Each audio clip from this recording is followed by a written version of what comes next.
우리 예배 가운데 함께 오신 분들과 인사하겠습니다. 사랑합니다. 축복합니다. 우리 인사하겠습니다. 저희 이제 애들이 학교를 다니다 보니까 또 우리 첫째가 이제 중학교 2학년인데요. 학교를 다니다 보니까 공부와 관련된 얘기들도 듣게 되고 또 그런 영상도 좀 보게 되고 그렇게 하게 됩니다. 예전에 봤던 영상 중에 그런 게 있습니다. 서울대생 3,100 몇 명인가요? 3,000여 명이 그들이 공부하는 방법, 공부 방법 이런 영상이 있었던 것으로 기억납니다.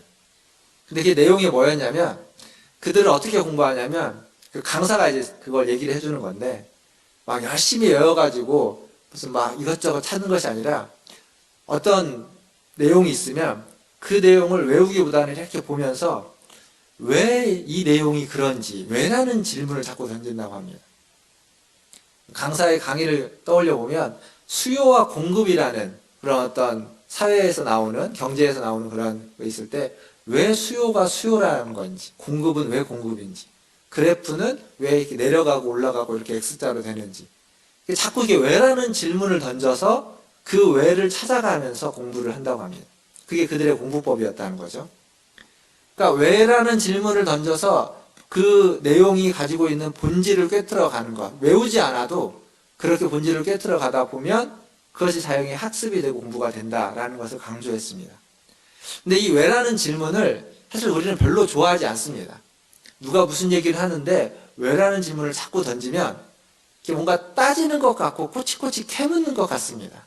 그래서 왜라는 질문을 하는 사람을 별로 좋아하지 않고 그렇게 하려고도 하지 않고 그렇게 누가 얘기하면 그 사람하고 별로 말하고 싶어 하지 않는 경향이 우리에게 있습니다. 그러니까 왜라는 질문보다는 차라리 어떻게라는 질문을 훨씬 더 좋아합니다. 어떻게라는 질문이 훨씬 더 실용적이고 효율적이고 우리에게 더 가치 있어 보이는 질문이기 때문에 그렇죠. 근데 이 왜라는 질문은 본질을 찾아가기 위한 질문입니다. 본질, 그 어떤 내용의 핵심, 다른 말을 좀 바꾸면 진리를 찾기 위해서 던지는 질문이 왜입니다. 그러니까 진리를 추구하는 사람들, 어떤 의미와 목적을 추구하는 사람들은 이 왜라는 질문을 자꾸 던지게 되는 거죠. 기독교는 기본적으로 진리를 추구하는 종교입니다. 진리이신 하나님을 추구하고 진리이신 하나님의 뜻을 발견하고 그 뜻에 순종하고자 하는 것이 기독교의 어떤 핵심이고 우리가 기독교를 믿고 하나님을 믿으면서 가져야만 하는 자세와 태도입니다. 그렇다면 기독교인이 던져야만 하는 어떤 물음과 질문의 핵심은 왜입니다. 왜? 왜 하나님은 그런 말씀을 하셨고 하나님은 왜 우리에게 이것을 원하시고 왜 우리는 이것을 순종해야만 하는가? 라는 질문을 우리는 끊임없이 던져야만 합니다.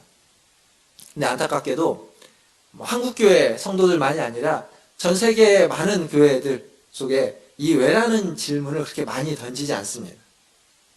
왜라는 질문으로 하나님을 발견하고 세상을 이해하고 그리고 그 세상 가운데서 하나님 뜻을 어떻게 실천해야만 하는지를 고민하기보다는 그냥 어떻게 하면 교회가 부흥하고 교회가 성장하고 어떻게 하면 그 교회가 영향력을 더 끼칠까라고 하는 어떻게라는 질문에 훨씬 더 많은 시간과 많은 에너지를 쏟고 있습니다. 무엇이 더 효율적인지를 찾는 거죠. 그리고 조금 더 거기서 한 걸음 더 나아가 버리면 이원론이라는 것 때문에 우리 편, 우리들의 주장은 옳고 다른 편, 저들의 주장은 그르다라는 데까지 나옵니다. 그래서 교회는 옳고 세상은 그른 곳이라고 단정짓고 예단해버리고 모든 것을 보고 모든 것을 파악하고 모든 것을 판단하게 됩니다. 이런 독단적인 태도로 인해서 진리인 신앙이 이 세상 가운데 역사 속에서 제대로 흘러가지 못합니다. 세상 사람들이 교회를 향해서 성도들을 향해서 기독교를 향해서 이렇게 소통하지 못하고 단절됐다고 말하는 이유는 이런 독단적인 태도인 겁니다. 결국 이런 독단적인 태도가 우리가 복음을 전하고 진리를 전하고 선교를 하고 전도를 해야만 하는 그 문을 막고 있다는 거죠.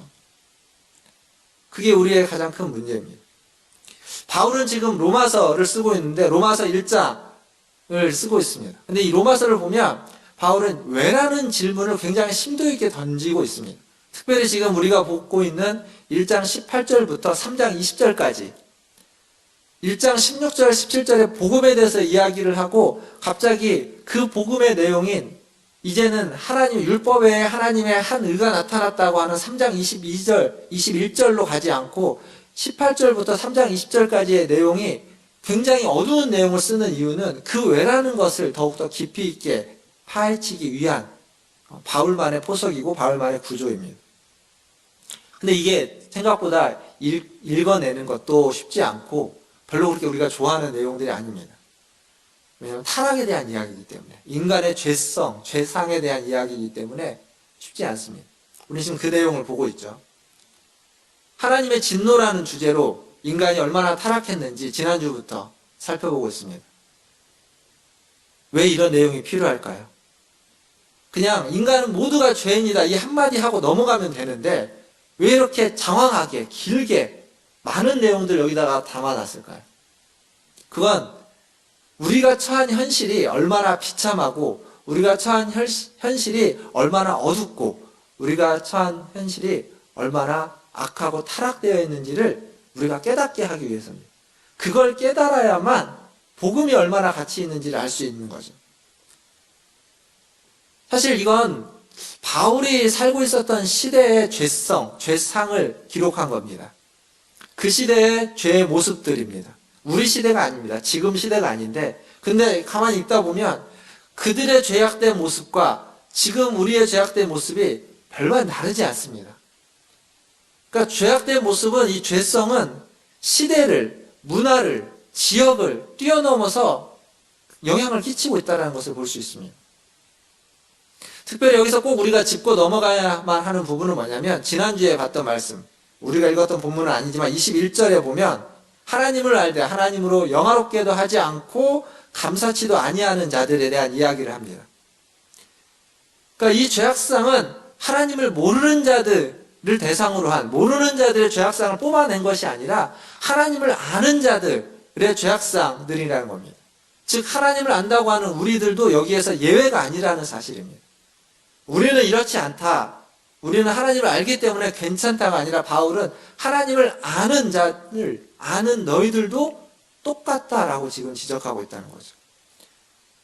하나님을 알지만 제대로 알지 못하고 아는 바를 따르지 않는, 아는 바대로 살아가지 않는 그 불순종 때문에 결국 우리는 우상 앞에 서 있게 된다라는 얘기를 지난주에 한 겁니다. 그러면 그 우상 앞에 섰을 때 우리에게 어떤 일이 일어나는지, 우리가 오늘 읽었던 본문의 24절과 26절 그리고 28절을 제가 한번 읽어드리겠습니다. 이 세 구절에 공통된 표현이 있습니다. 24절 읽겠습니다. 그러므로 하나님께서 그들을 마음의 정욕대로 더러움에 내버려 두사 그들의 몸을 서로 욕되게 하게 하셨으니 26절 이 때문에 하나님께서 그들을 부끄러운 욕심에 내버려 두셨으니 곧 그들의 여자들도 순리대로 쓸 것을 바꾸어 영리로 쓰며 28절 또한 그들이 마음에 하나님 두기를 싫어하며 하나님께서 그들을 그 상실한 마음대로 내버려 두사 합당하지 못한 일을 하게 하셨으니 여기 세 구절에 반복되는 표현이 있죠. 내버려 두사, 내버려 두셨다라는 표현이 반복되고 있습니다. 우리가 썩지 아니하는 하나님의 영광을 썩어질 사람과 짐승의 우상으로 바꾸어 버렸을 때 그때 하나님은 우리의 일을 내버려 두십니다. 지금 그 얘기입니다. 더러움에, 부끄러운 욕심에, 상실한 마음에 내버려 두신다는 겁니다. 내버려 둔다고 하면 우리는 쉽게 방치를 떠올립니다.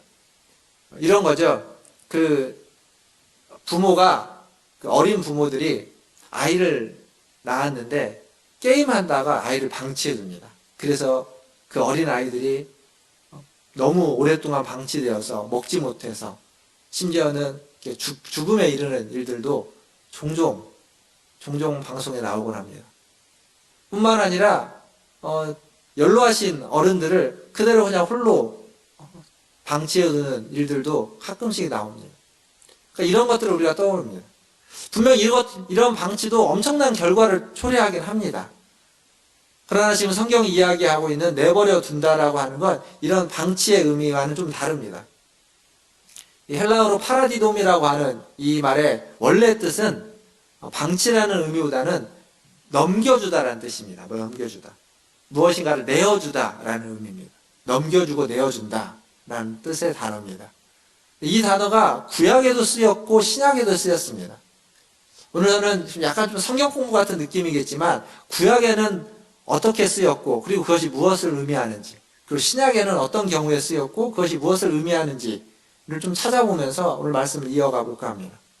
먼저 구약을 보면 구약에는 레위기 26장 25절에 이 단어가 쓰였는데 어떤 내용에 쓰였냐면, 내가 칼을 너희에게로 가져다가 언약을 어긴 원수를 갚을 것이며 너희가 성읍에 모일지라도 너희 중에 연병을 보내고 너희를 대적의 손에 넘길 것이며. 대적의 손에 넘긴다는 단어입니다. 내버려 두사라는 단어. 대적에게 넘기는 거죠. 사사기서 2장 14절에도 이 단어가 쓰였습니다. 여기 보면 여호와께서 이스라엘에게 진노하사 노력하는 자의 손에 넘겨주사, 여기도 넘겨주사라는 말이 그 단어입니다. 근데 보면 이스라엘에게 하나님이 진노해서 노력하는 자, 대적에게 이스라엘을 넘겨준다라고 이야기하고 있죠. 사사기 6장 1절에도 이 단어가 쓰였습니다. 거기도 보면 여호와께서 7년 동안 그들을 미디안의 손에 넘겨주시니, 왜 그랬냐면 여호와 앞에서 이스라엘이 목전 그 앞에서 악을 행하였기 때문에. 그러니까 하나님 앞에서 악을 행하고 하나님 앞에서 진노를 받고 심판을 받았을 때 하나님은 미디안, 노력하는 자의 대적들에게 이스라엘을 넘겨준다는 겁니다. 이럴 때 쓰였습니다. 즉 이 넘겨준다는 말은 그냥 방치가 아니라 징계의 의미로 고난 가운데에 하나님이 넘겨줬다는 겁니다. 대적에게, 악한 자들의 손에 이스라엘을, 하나님의 백성들을 넘겨줘서 고난을 당하게끔, 어려움을 당하게끔 하셨다는 거죠.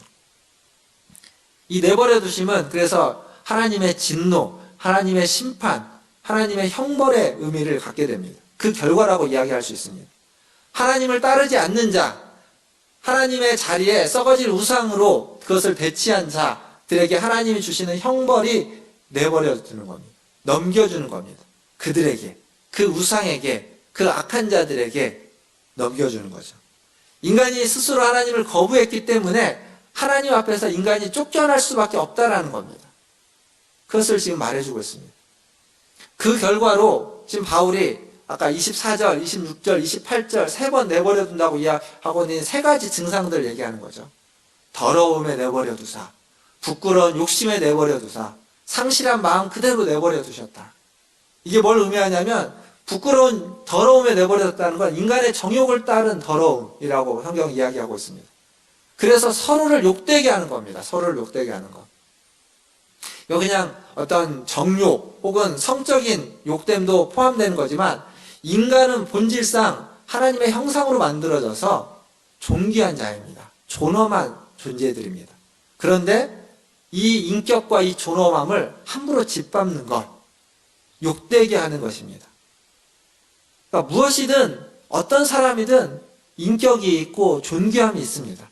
근데 그것을 욕되게 해버리는 것, 그것을 무시하고 그것을 짓밟는 것, 가진 것에 의해서나 혹은 성별에 의해서나 재능과 능력과 실력에 의해서나 혹은 건강하냐 건강하지 못하느냐에 의해서나 나이가 적은가 많은가에 의해서 어떤 경우에 의해서도 차별하고 비난하고 혐오한다는 건 인간을 욕되게 하는 겁니다. 서로를.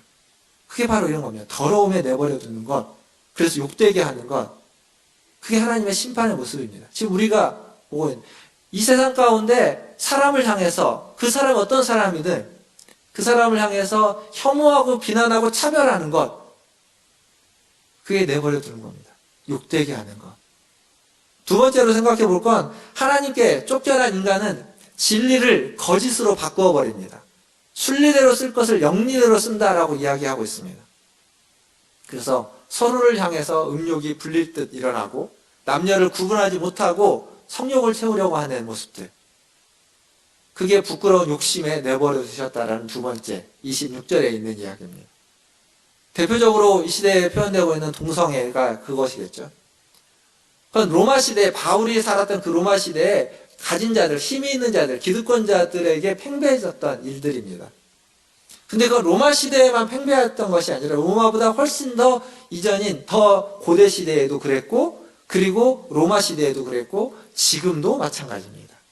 그러니까 여전히 이어지고 있는 문제입니다. 죄의 증상이자 하나님의 징계이고 심판의 결과입니다. 그래서 말씀을 보면 그들은 이미 상당한 보응을 받았다. 그 결과로 상당한 심판, 징계를 받았다라고 이야기하고 있습니다.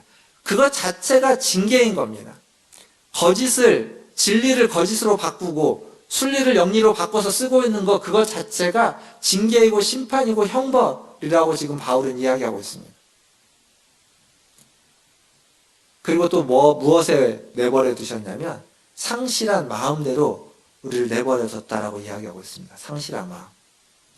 상실한 마음은 무엇일까요?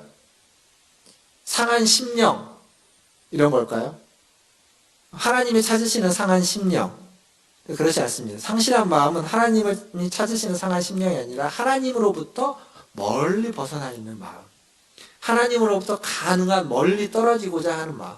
무엇을 상실했냐면 하나님을 상실한 겁니다. 하나님을 찾고자 하고 하나님을 필요로 하고 하나님을 구하고자 하는 마음을 상실한 것. 그래서 하나님으로부터 멀리 가고자 하는 마음. 이게 상실한 마음입니다. 하나님을 상실해버리면 우리 안에 있는 인간의 내면은 깨어집니다. 하나님의 형상으로 만들어 우리가 하나님의 형상을 잃어버리게 되고 그것이 깨어지고 그것이 부서져 버립니다. 그래서 나타나는 것은 서로에 대한 비교의식, 열등감, 낮은 자존감 이런 것들이 나타나게 되는 거죠. 이게 상실한 마음입니다. 남보다 더 나아 보이고 싶은데 낫지 못해서 나의 무능함을 남보다 못한 나의 모습을 받아들일 수 없는 겁니다. 자꾸 비교하게 되는 거죠. 뭔가 비교해서 남들보다 좀 더 나아져야만 되고 뭔가 비교해서 남들보다 뭔가 좀 그럴싸해야 되고 그래서 있는 척 하는 겁니다. 점점 겉모습을 자꾸 가꾸어가고 겉모양을 내기 시작하게 되는 거죠. 그러니까 개인적으로는 이렇지만 사회적으로도 동일합니다. 사회적으로도 이 상실한 마음은 자꾸 비교하게 만드는 겁니다. 서로 비교하게 만들고 비교해서 열등감을 갖게 만들고 그 열등감을 어떤 동력을 끌어가지고 사람들이 열심히 일하게 만들고 수고하게 만들고 사회를 발전시키는데 사용하려고 하지만 그게 병폐로 자리 잡게 되는 모습들이 사회적인 비교의식입니다. 서울대병원 정신과의 권준수 교수라는 분은 한 책에서 이런 얘기를 했습니다. 한국인 모두는 병원에 갈 정도는 아니지만 사회적으로 이런 강박 증세를 공유하고 있다. 그러니까 우리 사회가 병들어 있다는 겁니다. 비교의식으로, 열등감으로 병들어 있다는 거죠. 그러니까 병원에 갈 정도로 정신과 상담을 받을 정도로 치료를 받을 정도로 심각하지는 않지만 모두가 다 일정한 정도의 강박 증세를 가지고 비교의식을 가지고 열등감을 가지고 살아가고 있다는 겁니다. 한국 사회 전부가 다. 그래서 우리는 끊임없이 서로를 증오하고 서로를 시기하고 심지어는 서로를 향해서 착취합니다. 무엇인가를 나에게 해달라고 요구하고 또 누군가에게 무엇인가를 하지 않으면 뭔가 불안한 상태에 빠져서 살아가게 되는 거죠. 하나님으로부터 멀어지자, 하나님이 넘겨주자 우리에게 나타나는 현상들입니다. 서로가 서로를 버려버리는 거죠. 서로가 서로를 세워주지 못하고 서로가 서로에게 의지하고 서로가 서로에게 안정감을 주는 안전망이 되지 못하고 비교하고 열등하게 하고 착취하고 불안하게 만드는 요소가 되는 겁니다. 그래서 29절에서 31절에 나타나는 21가지가 되는 이 죄의 증상들이 그대로 서로의 관계 속에서 발현되게 되는 거죠. 나타나게 되는 겁니다. 심지어 30절에 보면 어떤 표현이냐면 악을 도모하는 자, 악을 도모하는 모습들, 요즘 정치권에서 얘기하고 있는 내용도 가만히 보면 그 안에 분명히 악을 도모하는 사람들이 있습니다. 옛날에 봤던 기사 중에 그 농어촌 공사인가요? 농어촌 공사의 그 승진 시험을 본다고 합니다. 공사에서 승진 시험을 보는데 이 승진 시험 문제를 유출을 했습니다. 근데 이게 유출이 한 번이 아니라 아주 조직적으로 10여 년간 꾸준히 유출을 해서 그 유출된 문제를 받아다가 시험을 봐갖고 승진했던 사람이 60명이 넘는다고 합니다. 근데 이게 이제 발견이 돼서 2013년도에 그것이 발견돼서 이제 고소가 되고 재판에 됐습니다. 그래서 그렇게 승진된 사람들을 다 해고 처리를 했습니다. 근데 그 중에 한 사람이 해고가 부당하다고 해고 소송을 냈습니다. 해고 취소 소송을 냈습니다. 2014년도에 그 소송을 냈고 그 소송의 결과가 이제 1심이 나고 2심이 나서 마지막 항고심까지 결과가 2016년도에 나왔는데 결과는 뭐였냐면 해고 무효 소송을 각하했습니다. 그러니까 무효가 정당하다는 거죠. 해고가 정당하다는 거였습니다. 근데 여기서 우리가 봐야만 하는 건 뭐였냐면 자기가 분명히 유출된 문제, 그걸 이제 돈 주고 산 거죠. 누군가 그걸 유출해갖고 판 겁니다. 그걸 아주 조직적으로 한 겁니다. 오랫동안. 근데 그렇게 해서 승진을 했는데 그게 이제 들통난 거죠. 그래서 해고가 됐는데 그게 부당하다는 겁니다. 부끄럽지 않은 겁니다. 시험지, 도둑질한 시험지를 가지고 시험을 봐서 승진된 게 승진만 하면 되는 거지. 그게 그게 잘못이냐. 라고 하면서 해고 무효 소송을 낸 거죠. 부끄러움이 사라진 겁니다. 악을 도모하는데 악을 도모해놓고는 악을 도모한 것 자체가 부끄럽지 않은 겁니다. 우리가 살고 있는 시대입니다. 지금 우리가 보고 있는 정치권의 뉴스에서 등장하는 사건들도 이와 별반 다르지 않습니다. 분명히 부끄러워야만 하는 모습들이 있는데 어느 누구도 부끄러워하지 않습니다. 사랑하는 성도 여러분, 부끄러움을 아는 사람이 되기를 바라겠습니다. 부끄러움을 안다면 하나님의 진노가 우리에게 임해도, 하나님의 형벌이 우리에게 임해도 그 진노 가운데, 그 형벌 가운데 하나님 우리에게 긍휼을 베푸실 것입니다. 진노 중에라도 하나님의 자비와 긍휼이 있을 겁니다. 어떤 자에게? 부끄러움을 아는 자에게. 부끄러움을 모르는 자라면 하나님의 자비와 긍휼이 거기에 있을 수가 없습니다. 이게 구약을 통해서 우리가 깨닫는 내버려 두심이라면 신약을 통해서 깨닫는 내버려 두심은 이와 조금 더 다릅니다. 이 내버려 두셨다라는 단어가, 이 파라디돔이라는 단어가 신약에는 언제 주로 쓰였냐면 여러 번 반복해서 쓰이는 곳이 있는데 예수님이 십자가에 고난을 당하는 그 맥락에서 이 단어가 반복해서 여러 번 쓰였습니다. 유다가 예수님을 산헤드린 공회에 넘겨줬다. 이 넘겨줬다는 단어가 내버려 두셨다. 파라디돔이라는 단어입니다. 유다가 예수님을 잡아서 산헤드린에게 넘겨주는 겁니다. 그리고 이 산헤드린 공회는 그 예수님을 빌라도에게 넘겨줍니다. 그리고 빌라도는 이 예수님을 그 성난 유대인 군중들에게 넘겨주고 또한 한 걸음 더 나아가서 예수님을 채찍질하는 군인들에게 넘겨주고 예수님을 십자가 틀에 넘겨줍니다. 다 같은 단어가 지금 쓰여지고 있습니다. 그 예수님은 자기 자신을 십자가에서 죽음에 넘겨주십니다. 십자가에 자기를 내어주는 겁니다. 죽음 가운데. 그러니까 이 신약에 지금 이 예수님의 고난, 십자가형을 고난을 당하는 데 쓰여지는 이 넘겨주다라는 이 말은 그냥 방치라는 의미가 아니라 아주 적극적으로 자신을 내어주는 겁니다. 예수님의 모습을 보면 예수님이 적극적으로 자기를 십자가에, 우리를 위해서 십자가에 자신을 내어주는 그러한 목적을 가지고 쓰여진 단어입니다. 인류의 구원을 위해서 십자가에 자신의 생명을 내어주는 것. 그러니까 내버려 두심이라는 이 단어는 특별한 목적을 성취할 때도 신약에는 쓰여지고 있다는 겁니다. 근데 바울이 지금 이 단어를 사용하고 있습니다. 일단 바울도 무엇인가 특별한 목적을 염두에 둔 거죠. 1차적으로는 앞에서 얘기했던 구약에서 말했던 하나님의 진노와 심판, 형벌로서의 내버려 두심이라는 목적으로서 썼습니다.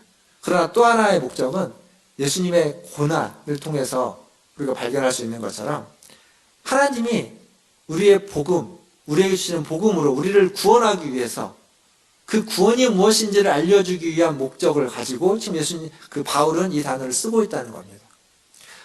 1장 16절, 17절에서 믿는 자에게 구원을 주시는 하나님의 능력이 되는 하나님의 의가 나타난 그 복음에 대해서 이야기를 해놓고 그 복음이 무엇인지는 3장 21절에 가서 바울이 설명을 하는데 그 중간에 이 내용을 쓰고 있는 이런 식으로 바울이 로마서를 쓴 이유는 그 복음이 무엇인지를 아주 깊이 있게 깨닫게 하기 위해서 그러기 위해서는 가장 먼저 뭐가 필요하냐면 우리가 얼마나 큰 죄인이고 얼마나 본질상으로 타락하여 있는지.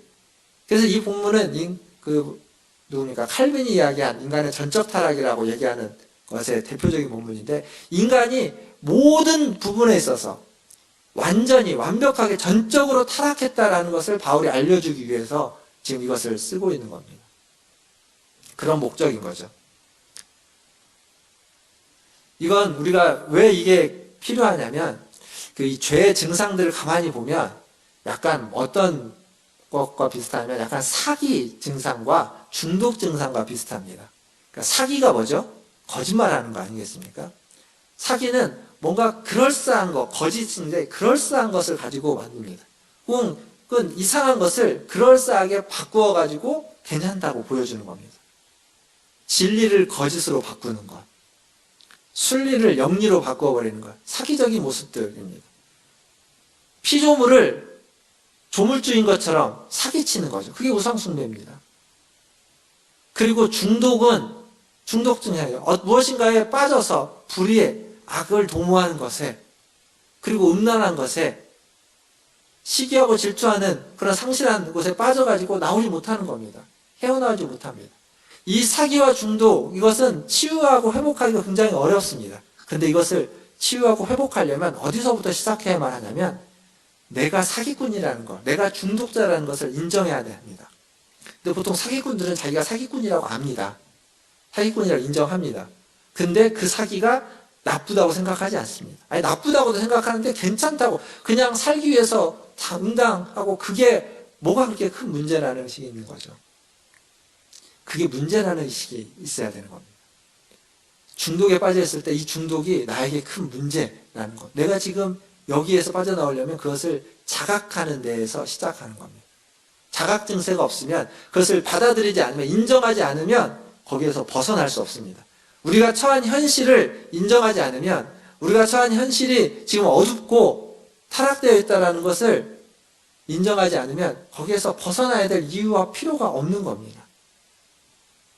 바울은 지금 그것을 알려주기 위해서 이것을 더 적나라하게 쓰고 있는 거죠.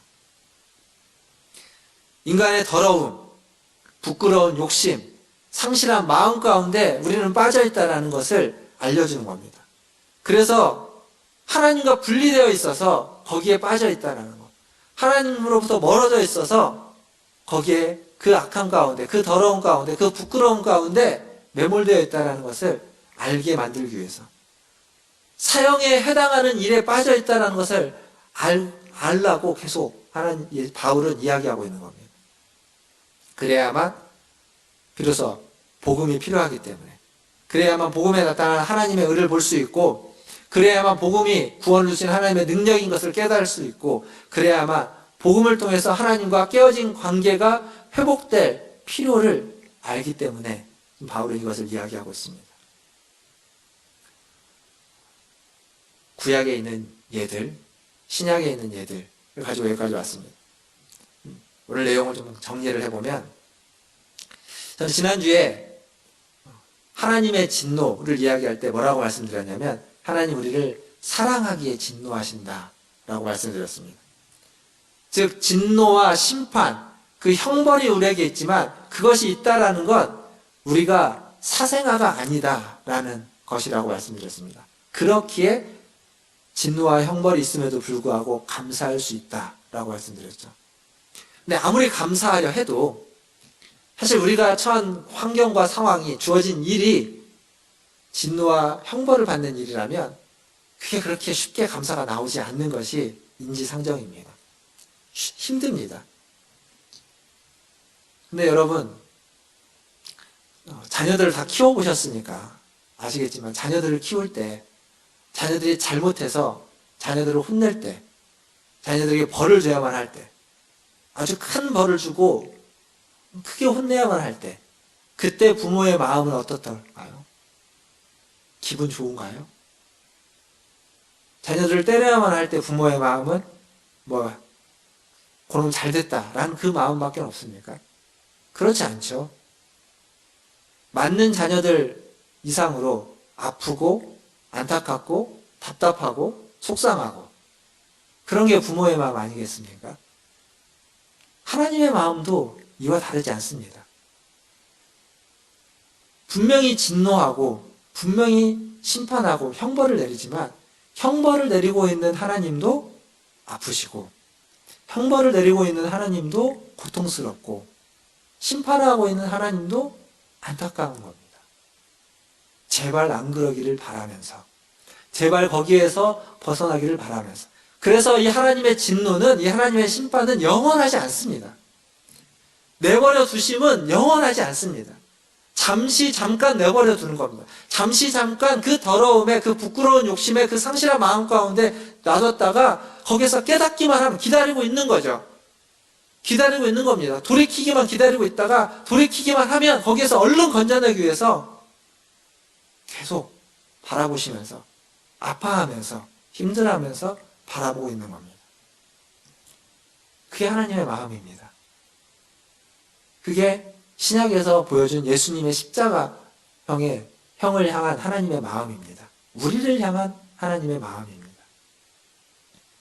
저희 집이, 저희 사택이 이제 여기 아래 뒤쪽에 있지 않습니까? 사택 그 창문 그 뒤쪽에 보면 이제 교회 뒤에 공간이 있습니다. 공간. 근데 거기에 우리 애들이 와가지고 담배를 핍니다. 저희 아내가 한 2번 발견해서 얘들아 뭐하냐 하니까 애들이 막 깜짝 놀래가지고 이렇게 갔습니다. 저쪽 빌라 쪽에서 교회 쪽으로 들어가면 빌라 쪽에 담이 낮아서 그쪽으로 이렇게 애들이 넘어와서 그쪽으로 갑니다. 한 번은 지민이 엄마가 아는 얼굴이 있었대요. 그러니까 친구인 거죠. 전에 봤던. 그러니까 아는 얼굴이 있으니까 더 이제 얘기를 하게 되는 거죠. 사실 요즘 청소년 애들이 뭐 담배를 피든 뭐 이렇게 좀 나쁜 짓을 하면 건드지 말고 조용히 지나가라고 이야기하죠. 괜히 애들한테 뭐라고 했다가 안 좋은 소리만 듣고 혹시 애들이 막 해코지 할 수도 있으니까 그냥 놔두라고 그런 얘기 합니다. 뭐 그래야 될지도 모르겠습니다. 요즘 애들이 워낙 좀 과격한 애들도 있고 그렇다고 하니까. 근데 만약 거기에 여러분이 아는 얼굴이 있으면요. 여러분의 자녀가 있으면 그래도 모른 척하고 지나갈 수 있습니까? 안 되죠. 애들이 아무리 악해 보이고 아무리 험악해 보여도 내 애가 저기 껴있으면 그냥 못 지나가는 겁니다. 왜 그럴까요? 관계가 있기 때문에. 내 자식이기 때문에. 그냥 갈 수 없습니다. 관계가 있으면. 그냥 눈 감을 수 없는 겁니다. 하나님과 우리는 그런 식의 관계로 연결되어 있습니다. 하나님이 모른 척하지 않습니다. 내버려 두셨지만 그 내버려 두심에 그대로 모른 척하고 끝까지 눈 감고 버려두지 않는다는 사실입니다. 다시 보내셔서 그리스도를 보내시고 복음 전환자를 보내시고 또 우리의 마음을 계속 두드리시고 흔들으셔서 깨우쳐 주시고 깨닫게 하시고 변화시켜 주시고 회복시켜 주시려고 하나님 계신다는 사실을 잊지 마시기를 바라겠습니다. 사랑하는 성도 여러분, 우리는 하나님의 형상으로 지음받은 하나님의 자녀입니다. 끊을래야 끊을 수 없는 관계에 있습니다. 그 관계 가운데 있다는 것을 기억하시면서 진노 중에라도 긍휼을 베푸시는 그 하나님 앞에 오늘 또 나아가시는 저와 여러분 다 되시기를 주님의 이름으로 축원드립니다. 기도하겠습니다.